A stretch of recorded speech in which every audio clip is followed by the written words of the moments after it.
Bonjour petits et grands lecteurs, j'espère que vous allez bien. On se retrouve pour un book haul. Il faut savoir que ça fait 20 minutes que je parle devant la caméra et que je viens de le terminer et que je me suis rendu compte que ça n'enregistrait pas. Donc c'est reparti, on se répète. Mais je vous présente tous les livres que je me suis achetés. Il n'y a pas eu de réception ce mois-ci parce que j'avais décidé en fait de pas en recevoir, qu'il n'y avait pas grand chose qui me plaisait. Il y en aura en septembre, mais c'est surtout aussi que je voulais un peu lire mes vieux de la vieille de la bibliothèque et un peu descendre ma palle qui était pas voilà, très très grande, mais surtout avancer sur mes Terry Pratchett et tout. Petit tips, si vous habitez du côté d'Amiens ou si vous êtes en voyage du côté d'Amiens, il faut absolument aller dans cette librairie. J'y suis allée, ça a été le paradis. J'ai rarement vu une librairie indépendante avec un aussi bon rayon de fantasy, librairie généraliste, hein, je parle. C'était le paradis sur terre, pour tout vous dire. Non, franchement, il y avait un choix excellent, donc ça m'a fait... J'ai passé un super moment dans cette librairie, donc je tiens à la recommander parce que bah, ça arrive de moins en moins souvent d'avoir, je trouve, de bonnes librairies avec des bons achalandages et surtout des bons rayons de fantasy variés avec des petites et grandes maisons d'édition.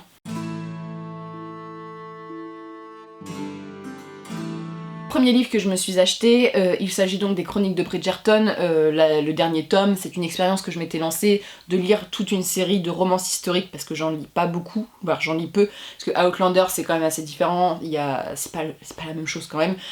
C'est un livre, je vous en parlerai, ou je vous en ai déjà parlé il me semble, sur la chaîne, où j'ai fait une chronique complète dessus. C'est une expérience qui a été intéressante parce que ça a mis des points positifs ou négatifs sur les préjugés que j'avais vis-à-vis de ce genre. Voilà, en totalité je vais pas lire d'autres livres de ce genre là, je pense, voilà, actuellement, vraiment là c'est que de la romance. Il y a une série sur Netflix qui est sortie, on suit donc la famille Bridgerton, qui a, la mère a eu 8 enfants, elle a perdu son mari, et on suit donc le mariage de ces 8 enfants, garçons et filles. C'est très inégal au niveau des romans, ça reste de la romance, il n'y a rien autour, au côté historique c'est presque plat, mais pour le coup il y a des tomes qui sont plus intéressants que d'autres. Mais je vous en ai parlé en vidéo plus longuement, donc je vous conseille la vidéo. Je conseille mes propres contenus, voilà, mais allez voir si ça vous intéresse.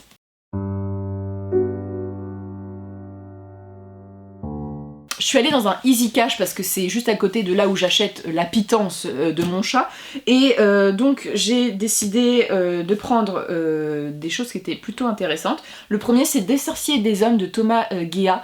Alors faut savoir que Thomas Guéa, je suis abonnée je crois à sa page Instagram parce que son nom me dit quelque chose et je ne sais pas qui c'est. Je ne sais pas qui c'est. Je l'ai pris, je ne sais pas du tout de quoi ça parle, mais parce que sur la couverture il y a un désert et il y a des mecs qui ont l'air de monter sur des dinosaures. Fantaisie orientale, dinosaures. On est parti sur quelque chose de bien. J'ai même pas envie de lire la 4ème de couverture pour pas... Je vais vraiment y aller comme ça. Mais c'est chez les éditions Critics. Je crois que j'ai jamais lu de livre chez les éditions Critics. Donc ça permet de me faire un petit avis dessus. Mais on verra ce que ça donne.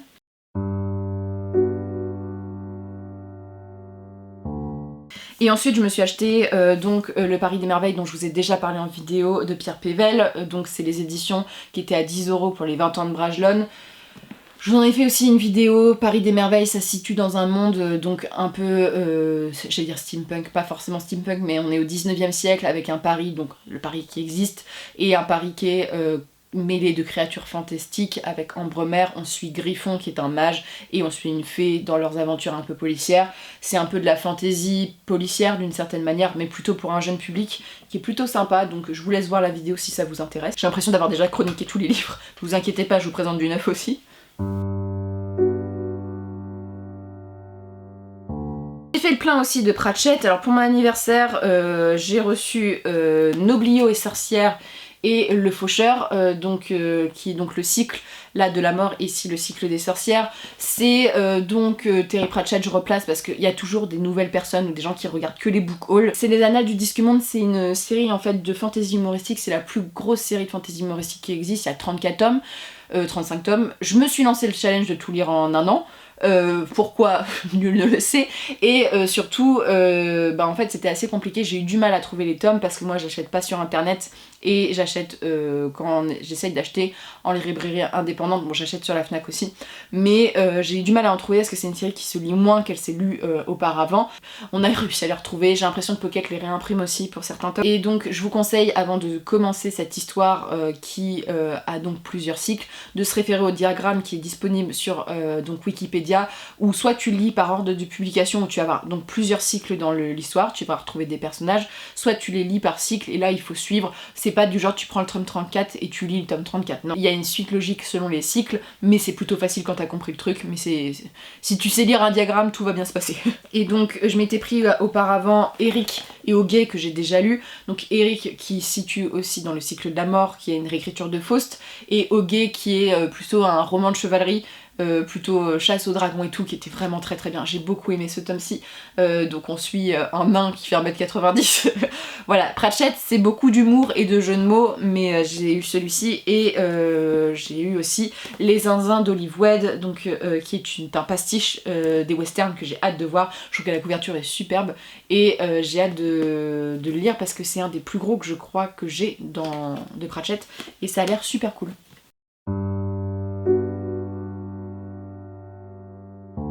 Ensuite, je vais vous présenter les livres que je me suis acheté à la librairie d'Amiens, parce que c'est un peu le paradis là-bas. Et je me suis déjà acheté un livre de young adulte, j'avais envie de continuer la suite, et là pour le coup il l'avait en poche. Il s'agit de Six of Crows de Lee Bardugo. C'est une série qui a été déjà adaptée sur Netflix, ça se situe dans le Grishaverse. Alors Grishaverse, il y a Grisha, voilà, qui se passe, c'est une trilogie. Il y a Six of Crows qui se passe après, et il y a Kings of Cars, je crois que ça se passe encore après avec un autre personnage. Six of Crows, en fait, on suit une bande de délinquants, voilà, il n'y a pas d'autre mot à dire, qui vit dans un endroit du monde particulier, qui vont être envoyés un peu en mission suicide, et dans ce groupe en fait on suit plusieurs personnages qui ont des particularités, et ce que j'ai beaucoup aimé moi c'est les personnages dans Six of Crows. C'est quand même un premier tome où j'ai mis 3 fois à m'y mettre parce que ça a eu beaucoup d'engouement et je comprenais pas trop, mais par rapport à Grisha c'est beaucoup mieux, et la série que j'ai beaucoup aimée m'a donné envie en fait de lire la suite pour ne pas me faire spoiler, parce que même si la série a pris le parti pris d'adapter Grisha et Six of Crows, on n'a pas vraiment eu l'adaptation de Six of Crows dans la première saison, mais j'ai pas envie d'avoir de spoil. Mieux vaut prévenir que guérir, donc voilà, j'ai hâte de voir ce que ça donne. La fin du tome 1 m'avait quand même beaucoup donné envie de lire la suite, et je m'en souviens bien, alors que ça fait longtemps que je l'ai lu.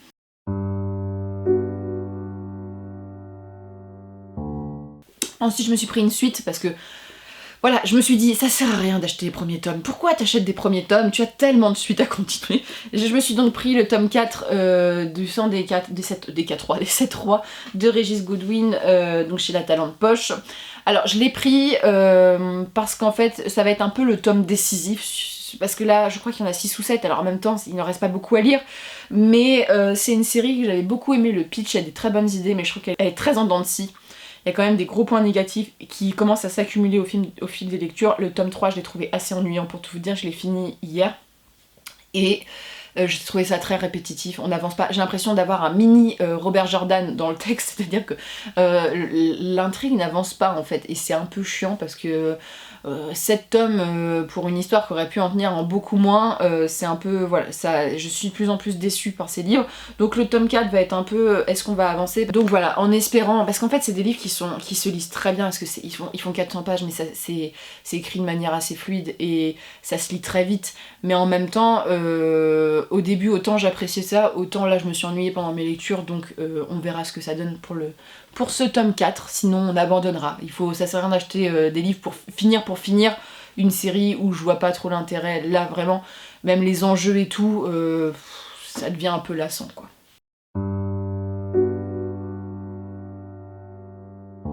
J'ai pris un livre qui n'avait rien à voir avec ce que je lis habituellement, mais qui est une de mes passions, et c'est un peu pour moi un moyen de tester ce genre littéraire. J'ai donc pris Femmes criminelles de France de Serge Cosseron et Jean-Marc Loubier chez Deboré. Alors c'est vraiment le regroupement en fait d'histoires criminelles françaises qui ont été perpétuées par des femmes, et pour l'instant c'est ma lecture en cours. J'aime beaucoup, alors il y a des affaires que j'ai déjà vues parce que je regarde beaucoup de chaînes de true crime, mais ce qui est intéressant c'est que donc on va te présenter l'affaire, la personne, son passé, son enfance, le déroulé des faits, le procès et ce qui s'est situé après le procès avec une frise chronologique. Et ce qui est assez bien, c'est qu'il y a toute une référence historique, c'est-à-dire que là on est vraiment sur des affaires chronologiques, hein. On commence au 18e et on va jusqu'à, il me semble, Jacqueline Sauvage à la fin. Et donc en fait on va nous mettre en parallèle des crimes mais de différentes façons, et c'est assez intéressant au niveau historique parce qu'on a vraiment un contexte historique qui est travaillé dedans.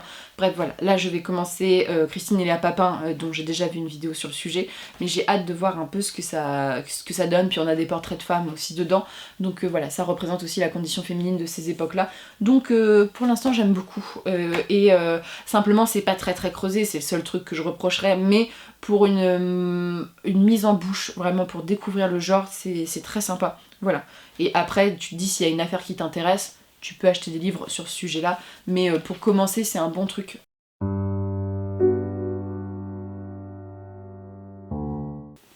Je me suis donc pris ensuite une suite, La fille dans la tour, qui est la suite de L'ours et le rossignol de Katherine Arden, que j'ai beaucoup aimé. Alors c'est un récit qui s'empreint du conte qui se passe donc un peu en Russie, où on suit la jeune Vassia. Alors Vassia, c'est une petite fille qui est née avec un certain don, elle voit les créatures, dans une famille où il y a une belle-mère qui vient d'arriver et qui elle est très croyante, et donc Vassia va écouter les contes de sa nourrice Dounia et être très intéressée par un conte en particulier. On va la voir évoluer dans ce monde hyper froid avec un prêtre qui va venir sur les lieux et elle faire sa confrontation avec des créatures qui sont pour le coup des vraies créatures de conte effrayantes. Donc j'ai hâte de voir ce que ça donne, surtout que dans ce tome 2 on a l'air d'avoir beaucoup de choses sur d'autres personnages et d'avoir voilà Vassia aura forcément grandi. C'est une trilogie. Ça peut se lire indépendamment, c'est ce qu'ils disent. Donc voilà, mais je pense que le tome 1 va t'expliquer l'enfance de Vassia et là on va la retrouver plus adulte. Mais j'ai très hâte. Et par contre celui-ci je vais me le réserver pour l'hiver parce que même si le 9 août je suis obligée de mettre un pull parce qu'il fait super froid chez moi, voilà, et que dehors il fait tout aussi froid, je vais garder pour le vrai hiver qui se prépare. Winter is coming. Bon, is coming depuis le mois de juin, mais is coming.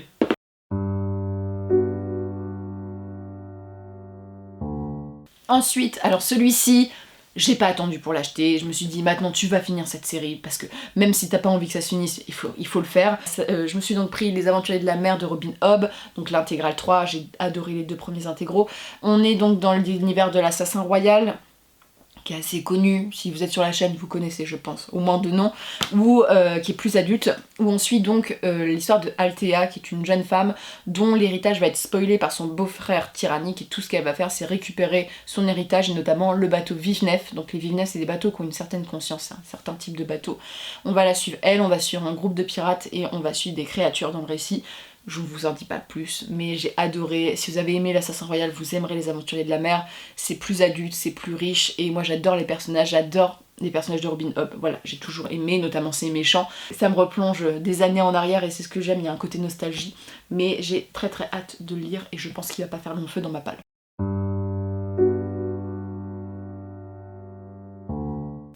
Alors celui-ci, j'étais contente. Quand je l'ai vu, j'ai fait « Oh mon dieu, il est là !» J'avais envie d'acheter toute la table. À la librairie d'Amiens, ils avaient fait une table spécialement sur le Graal et Camelot, la légende arthurienne, et je l'ai vu, j'ai fait ce texte, je voulais énormément le lire, voilà, donc je vous présente William Blanc, le roi Arthur au mythe contemporain. William Blanc c'est un historien qui est notamment connu pour ses études de réception, il a fait un truc sur les super-héros, mais il est très présent sur la chaîne de Nota Bene si vous suivez donc ce youtubeur Histoire, et lui il étudie vraiment la réception des mythes, voilà, un peu comme Anne Besson étudie la fantaisie. Quand vous aimez la fantaisie, c'est un peu des noms, William Blanc, Anne Besson, qui reviennent un petit peu parce que c'est des gens qui ont travaillé plus ou moins profondément sur le genre.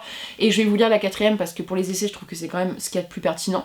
Donc en parlant de la légende arthurienne. Inventée au Moyen-Âge, celle-ci a longtemps été l'apanage des nobles et des souverains qui s'en servaient comme modèle ou comme justification de leur conquête. En grande partie ignorée au XVIIe et XVIIIe siècle, elle fait un retour fracassant sur le devant de la scène en Angleterre au début de la révolution industrielle. Mais c'est surtout grâce à la culture populaire américaine que se diffuse le mythe de la table ronde, cinéma, romans illustrés, musique rock et folk, comics et plus récemment jeux de rôle et jeux vidéo. On a vu apparaître des Arthur anticolonialistes, des Lancelot en lutte contre le communisme, des Merlin écologiques et des Morgane féministes. Donc j'ai hâte de voir ces études de réception. Vous savez, moi j'adore les études de réception.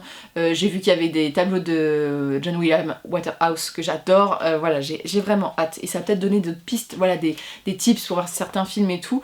Donc je vais sûrement me le lire très prochainement et je pense que je vais peut-être me le lire d'un coup. Voilà, parce que je sens que ça va me plaire. Je sais pas pourquoi, mais déjà en l'entendant lui parler, on voit que c'est un passionné et tout. Ce livre a quand même eu des bonnes critiques, donc j'ai hâte de voir ce que ça donne et je vous en ferai bientôt part, parce qu'il va pas rester longtemps non plus dans ma palle celui-ci. Donc c'en est tout pour mes lectures. J'ai pas eu de réception comme je vous dis, on verra ça en septembre avec de belles nouveautés chez les éditeurs. Là il y a des belles petites choses qui se préparent. Et n'hésitez pas à me dire ce que vous avez acheté. Sur ce, je vous souhaite de très bonnes lectures, une très bonne journée et on se retrouve prochainement pour une nouvelle vidéo.